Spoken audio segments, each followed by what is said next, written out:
नमस्तेऽस्तु महामाये श्रीपीठे सुरपूजिते शङ्खचक्रगदाहस्ते महालक्ष्मी नमोऽस्तुते।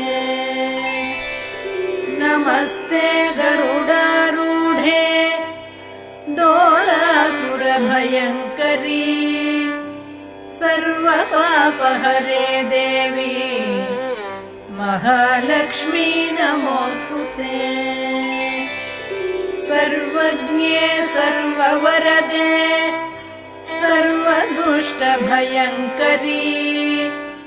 सर्वदुःखहरे देवी महालक्ष्मी नमोऽस्तुते।